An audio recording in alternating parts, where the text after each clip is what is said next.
Let me guess, you've got a whole day planned out in front of you that is going to be your CEO day. The day where you get all your shit together, you get all of that admin done, you work on your business, you do the strategy, and it feels so exciting. You go to bed the night before with all of this dopamine just bursting through your veins because you're like, I am going to be a CEO tomorrow. That one whole day that I have longed for to work on my business. And then the day arrives. And unfortunately, you decide to snooze the alarm. You just don't really bother getting dressed that quick, that quick. You decide not to, you might as well just stay in your pajamas, or at least you just put some comfies on and don't put any makeup on. I mean, you might manage the school run, that's fine, but you come back and think, I've got a whole day. Why don't I just do a little bit of, like admin that I want to do? I'll sit on the sofa. I'll sit on the sofa and do a little bit of work there. That's nice and comfy. And then you realise, oh, you're a bit hungry. You might as well have lunch because you've got this whole day. And instead of filling it up with working on your business, your doubt, it's not about you, babe, but it's your doubt saying, we've got all this day. We've got this whole day. Should we just piss about a bit? Shall we just piss about? I probably need a day off anyway. Might as well just piss about a bit. Yeah, that's procrastination for you, because what if you actually worked on your business? What if you took your business really, really seriously and did all of the stuff that's really important in moving it forward? What if? What's going to happen? What do you think your doubt's saying when you do that? It's going to make you procrastinate because it is unfamiliar. Your doubt doesn't want you to tackle those things that future part of you is going, come on, we need to get this done. It's going to make us feel so amazing. It's not interested. It wants you to stay in the familiar of the misery and the winging it. Fact. And in those moments when things get familiar, you are going to have a nervous system dysregulation because of it. Okay, I'm going to dive into this today. I feel like I wish I'd had this episode 6 years ago before I understood about procrastination. Now, before I crack on, I need to do what is it? I've forgotten what the word is. You know, when you go to a training, housekeeping, that's it. Let's do the housekeeping. If you are new around here, my name is Claire Hill. I am a self-belief and business coach. I'm not a coast. I'm a self-belief and business coach, and I am also the self-titled Queen of Unstoppable Self-Belief. I'm the founder of the Vivid Business Club, which is the coaching membership for women and mums in business. I'm also the host of this glorious podcast, No Rest for the Vivid Business, which is approaching its 4th birthday. Shut the front door. 4 years. Shit, a brick. I've just realised that. That's mental. So 4 years old. And I'm also what else am I? I think that's it, actually. But that's enough to keep me going. If you are new around here and you are in the messy middle of your business and you want support to turn down the volume of that doubt with some mindset tools, business strategy, and productivity tips, well, focus tips. I'm dropping this productivity because I think it makes people think I'm going to get them to do more. And it's actually about being focused as fuck. So if you are a little bit of that and you've stumbled across me and you think, she sounds relatively normal, but it sounds like she knows what she's talking about, then you have found the right place, my love. Get involved. If you haven't already, go and follow me on Instagram. My handle is I am Claire Hill. And go and subscribe and follow to this glorious podcast so that you get all of the episodes as they appear in your feed on a Monday morning. If you're in the UK, if you're elsewhere in the world, depends on your time zone. But there you go.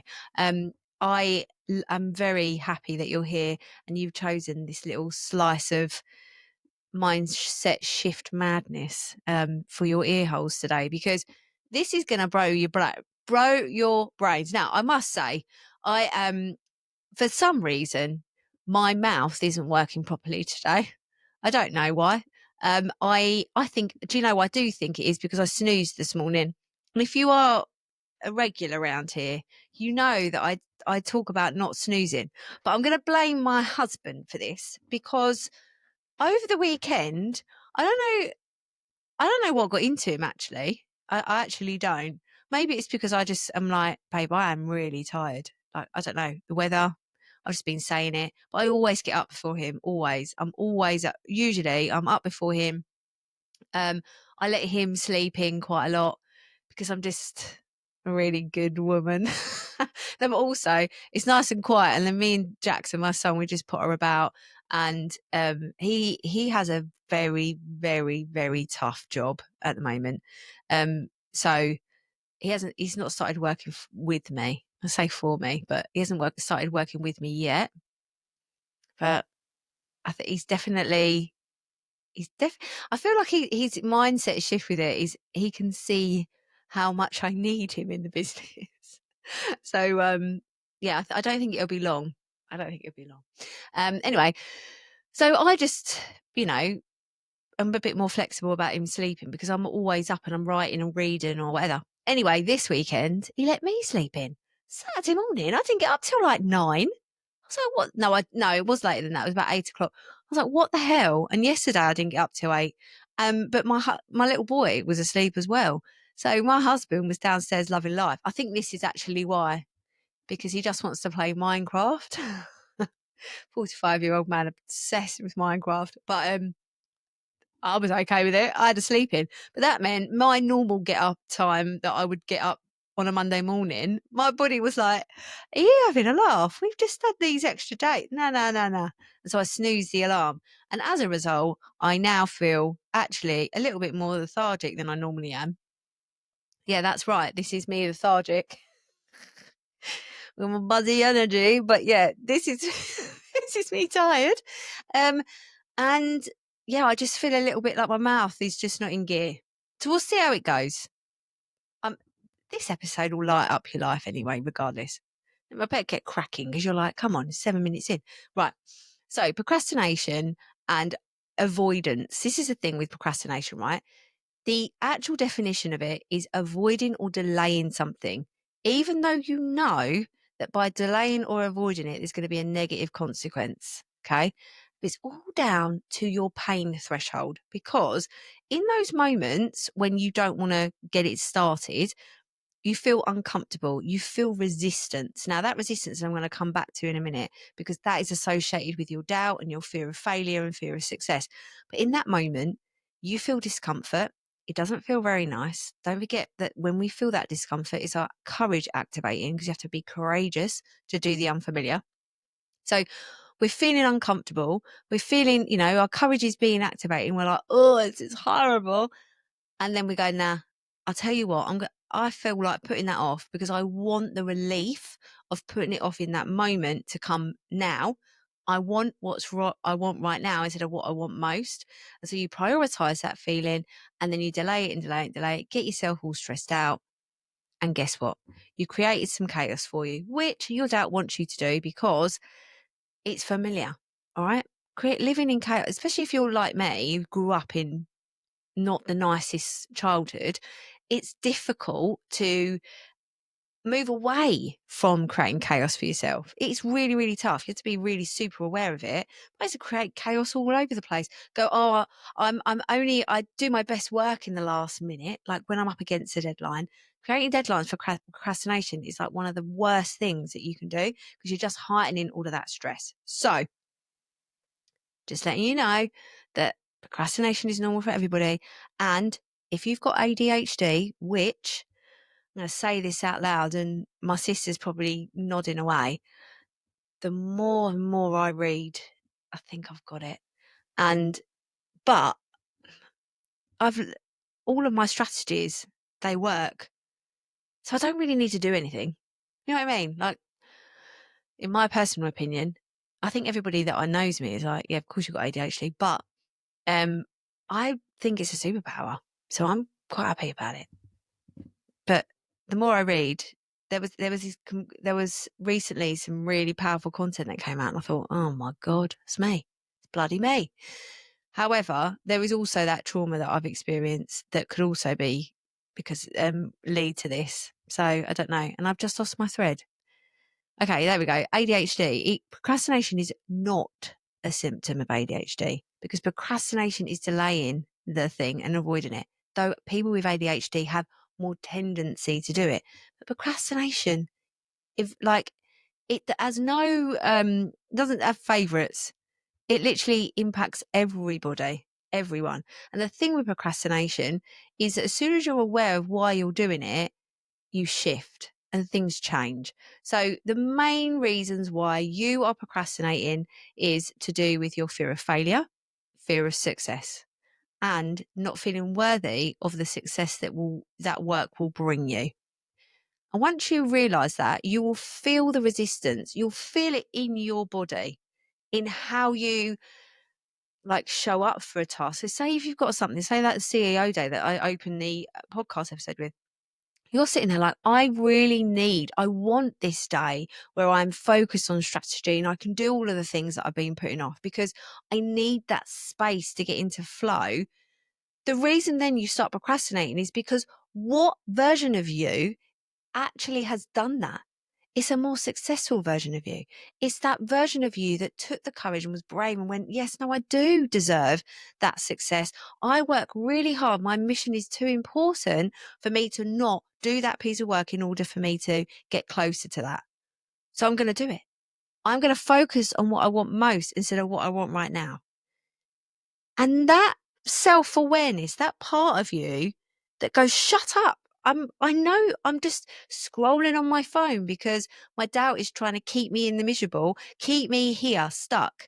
No, I choose no. I choose not to negotiate with my doubt. I am going to get that done. Once you have that hypervigilant self-awareness, it's like, shit, I'm doing it all over the place. I've got a very good example of this.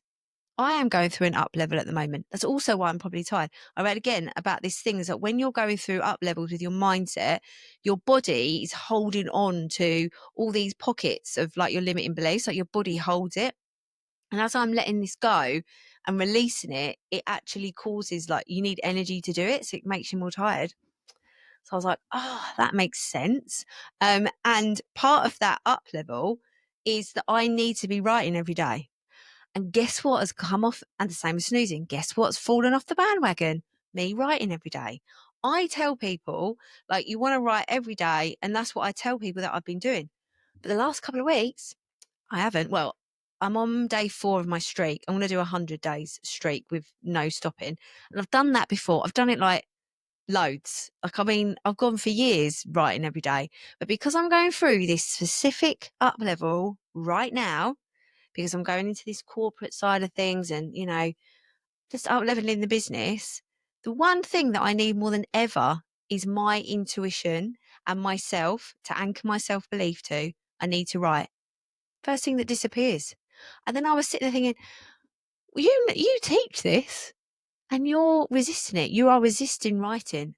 The bloody energy it took for me to commit and do those first 3 pages on Friday was a joke. Jerks. But I've through that resistance now, but then there'll be other bits of resistance. Like tomorrow, I'm going to have to resist snoozing again because I've snoozed today. These pieces of resistance is the old version of us knocking at the door going, are you sure you don't want to change? Are you sure? I mean, do we really need that business to be that successful? Nah, let's stay comfy. Come on, get back into bed. No, no. I have not come this far to only come this far. The end.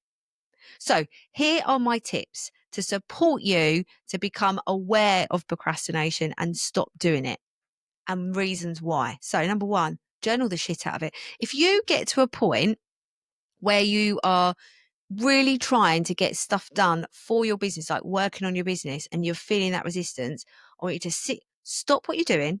There's no point in procrastinating and beating yourself up. Stop it and do something productive.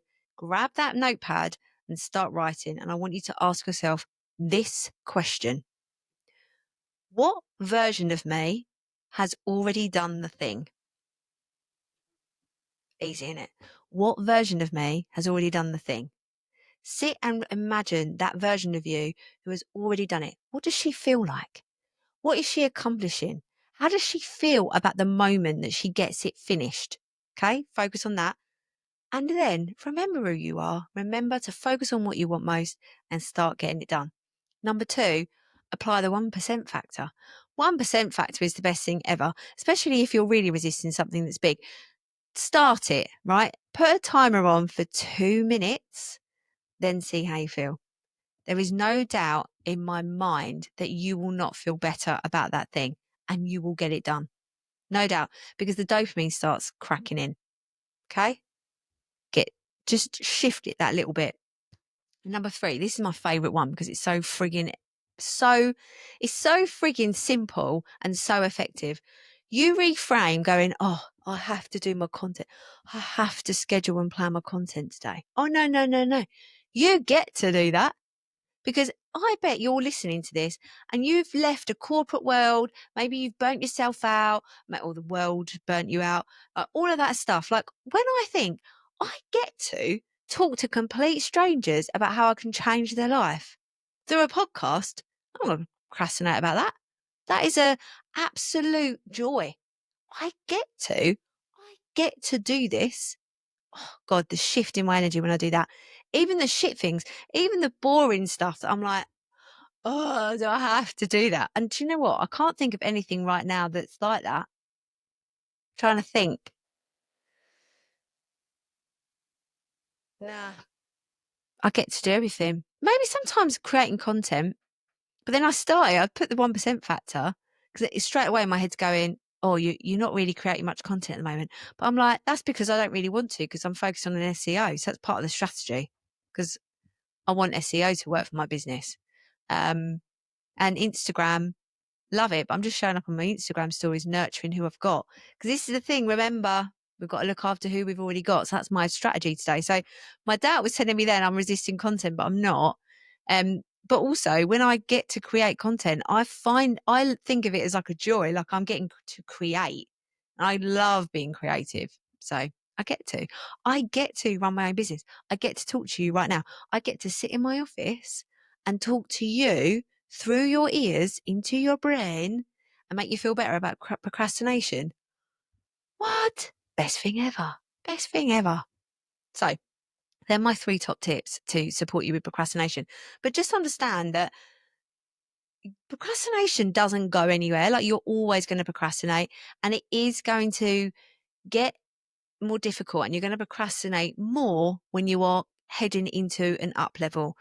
Remember, and I've said this before, that your imposter syndrome, your courage is going to be activated when you feel uncomfortable because you need it to get through the discomfort. And it feels rank. Growth does feel rank, feels horrible. I always think like people don't understand what the word rank means, but rank is like really minging. It feels really minging, feels really horrible, feels really, really horrible when you are growing and you have the opportunity to become that most vivid version of yourself by focusing on what you want most instead of what you want right now. Practice feeling uncomfortable and doing it anyway. I'll tell you, the 1% factor is a game changer with that. But any questions about it, leave them in the comments. I would love to hear from you. If you haven't already subscribed and followed, please do that. But this is your podcast. And what I mean by that is whatever is coming up for you, I am here to support you with it. So get those suggestions to me. You can email me and Hannah at beliefteam@clarehill.uk. Share with us your ideas so that we can build and I can deliver to you a podcast that helps you through that messy middle into the most vivid version of you. Have a wonderful rest of your day. See you soon. Thank you so much for listening to the No Rest for the Vivid podcast. Written, produced and hosted by Claire Hill, and music has been composed by my brother, Phil Vick.